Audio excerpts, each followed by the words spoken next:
All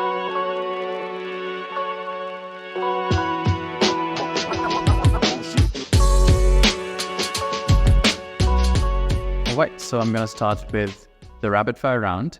At what age do you want to retire? 80. How long does it take you to get ready in the mornings? Something like between half an hour and an hour. Most embarrassing moment of your life? I cannot tell. That's a pass. Favorite color? Right. What time of day are you most inspired? The morning, definitely. How many hours of sleep can you survive on? 3 hours. Fill in the blank. An upcoming technology trend is blank.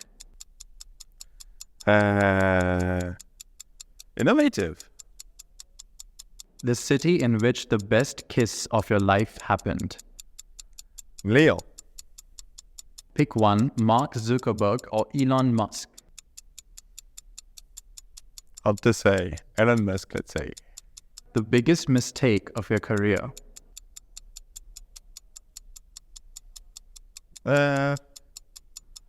Feeling that I'm invincible. How do you relax? Usually I'm doing sports, mountain biking or hiking, many stuff. How many cups of coffee do you drink per day? Something like 10. A habit of yours that you hate. Smoking. The most valuable skill you've learned in life. Listening to people. Your favorite Netflix show. Mercredi. The last movie that you watched and that was memorable. Wow. I pass. The last song you listened to that you like. Yes, it was from Wax Taylor. I don't remember the song, but it's really nice. This one you can obviously pass. Can you hum the tune? Can I what? Hum the tune. No, I pass. All right, so that's the end of the rapid fire. Pretty fun. Is there any rapid fire question that you want to elaborate on in more detail, or do you want to move on to the longer questions? No, let's go to the longer question. Okay. So can you share with us your journey in the Internet of Things industry from the early days of M2M to the current state of IoT? How has the industry evolved over the past 15 years? Yeah, so I've seen the whole journey from machine to machine to the IoT. And, first we had to, it was like always the same principle to gather some data. So it could be from sensors, for example, and send this data to an internet platform. So the principle was always the same, but at the beginning we had to just create the protocols, create the gateways, create the technology, so to be able to do that. So it was a long and difficult work. It was really low level, so you have to understand like the electronics and low level development. And little by little, I've seen that there was more and more standards, more and more gateway that was multi-protocol, more and more IoT platform in the market. And now it's like crazy. We have like more than 600 IoT platform in the market. We have a bunch of standards that are taking care of the cybersecurity, that are taking care of the reliability of the communication. So we came to a really homemade solution, to a really industrial, and even it's close to be a commodity. So, I mean, in few years, we will not talk about IoT anymore. I can see that in few years, it will be just nothing. We don't mention that because it will be just a commodity. Mm-hmm. So you mentioned cybersecurity, but besides that, what are the main challenges that companies face when implementing IoT solutions? And how do you address them at Volvo Group? Yeah, if I talk about industrial IoT. So really the IoT for the industry 4.0, because it's really my domain. One of the biggest challenge is the heterogeneity of the equipment, of the industrial equipment in factories, because it's quite easy to do IoT if you're, for example, if you're a Tesla, so you are building a new factory from scratch. But most of industrial companies are working with old factories. So we have like brand new technology and really old technologies, and everything has to work together. And that's one of the biggest challenge. Could you provide some examples of IoT deployments at Volvo Group and how they have improved operational efficiency or customer experience? Yeah, we have deployed tens of solutions in production now, but one of them, it's one of the first that I really like, is a solution to geolocate our trucks.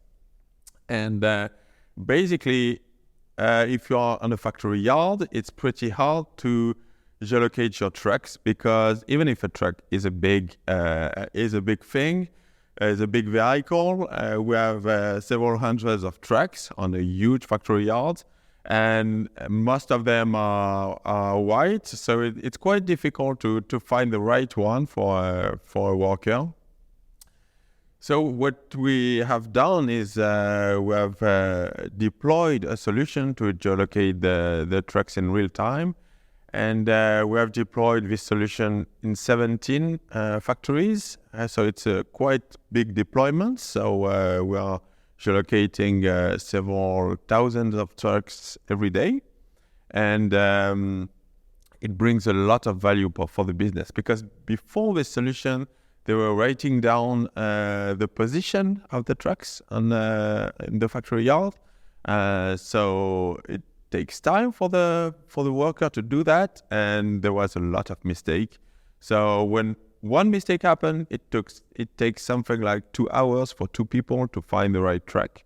So it was a big waste of time, and it's so comfortable for the worker to always have the position of the truck in real time. They don't make any mistake anymore. It's like super easy, and it brings a lot of value.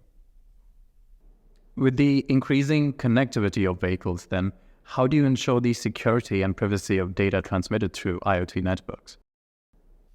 Well, basically, we are just following the state of the art for the cybersecurity. As I said before, now there's a lot of standards, and it was not like at the beginning of IoT, there was a lot of startup, a lot of small companies that were launching, I would say, gadgets or devices that was easily hackable. But now it's not the case. If you follow the right policy, if you follow the rules, and if you have a state-of-the-art in the cybersecurity, you're not 100% safe, but you have a good level of security quite easily, I would say.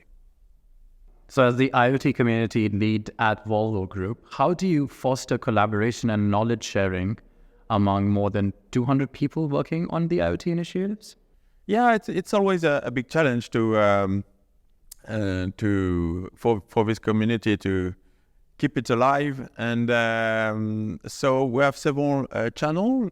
For example, we have a Yammer channel to just share some fun stuff, any progress that we are doing. We have also a SharePoint to have like the official document and the official status of the project and initiative.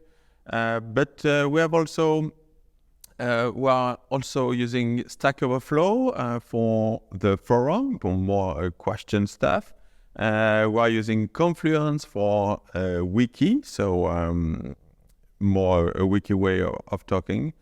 And we are also using newsletter, so a monthly newsletter sent by email to keep members informed. And one of the biggest challenge if you want to build a community globally is to have a relay all over the countries. So For some countries, I have good relay and it works really well. For some other, the relay is more weak and it works a little bit. It's a little bit harder. So that's always a big challenge. And I can say that it's a success because there's more than 200 people and they are always listening to, watching the video, listening to the podcast, reading the article. So it works really well. And one of my biggest challenge is for people to push people to produce content. So when you produce content, it works. A lot of consumer, but less producer. That's always a big challenge. So the 5G IoT market is projected to grow significantly in the coming years. What are the key factors contributing to this accelerated growth, and what opportunities does it present for businesses? Well, the 5G, I can see a big interest for autonomous vehicle, and we are working a lot for having autonomous vehicle, especially in the construction equipment, because it's easier than on the road. But for the industry, really, we have so much to do before 5G that it's not going to be like a revolution for me in the few coming years. So can you then share some insights into the potential benefits and challenges of implementing IoT in the transportation and logistics sector? So in logistics, I mean, that's a domain where the IoT can bring a lot of values. And I have the feeling that we are just at the beginning, because being able to track any assets, so it could be, it could be a packaging, it could be the product inside the packaging, or it could be rack, it could be a different kind of things. At Volvo, we have a crazy logistic flow. You cannot imagine the number of logistic flow to build one truck. So that's a huge challenge for us, and we are working on it. We are working hard to have a good track and trace solution for the logistic, and I'm convinced that it will bring a lot of value in the future. So what is there something exciting about it that you are currently working on? Well, I'm working on a big solution, a big tool to deploy in all Volvo factories, and this tool will help shop floor people to connect any industrial equipment, to visualize any data, and to be notified on any condition, any specific condition that they will define. So it's like giving all the power of IoT into people without any IT skills. They will be able to use it without any development skills. Okay. How's the evolution of the automotive industry with IoT influencing the 5G IoT market? What are some specific use cases where 5G and IoT are revolutionizing the automotive sector? Well, definitely the autonomous vehicle is the next revolution in transportation. And also another really important thing is for the transportation to be as a service. Volvo will not sell trucks in 10 years. They will sell kilometers. And that will be a tremendous shift in the way of doing our business. And so how can businesses and organizations overcome the challenges of fully leveraging the potential of 5G IoT? So, the analysts said that more than 70% of the IoT initiative failed, and it always for the same reason. We can see that we are doing a mistake with the organization because we didn't collaborate enough between the IT and the OT community. So we have to build a better organization for that. A second reason is to skill up people because it's new technology and you need to train people for that. And the third reason, and it's not the least, it's to have some foundation. So if I talk about IoT, I mean, everybody in your company should work on the same platform using the same protocol so they can share their knowledge and they can really build something together. That's really an important thing. Okay. Are there any emerging trends or technologies in the IoT space that you find particularly exciting or promising for the future of the industry? Yeah, all the technology around positioning, where the Wi-Fi 6, LoRa is coming with a new technology for the positioning. We have also more and more satellites over in the sky. So all this positioning technology are going more and more accurate and also less and less expensive. So I think that's really, really exciting. All right, so the last question for you is of a personal kind. What would you be doing in your life if not this right now? Wow, that's the right question. I'm really passionate about what I'm doing, so I don't know. Gardening, windsurfing, nothing comes to... Oh yeah, sure. I can, live in the mountain and just enjoy the life.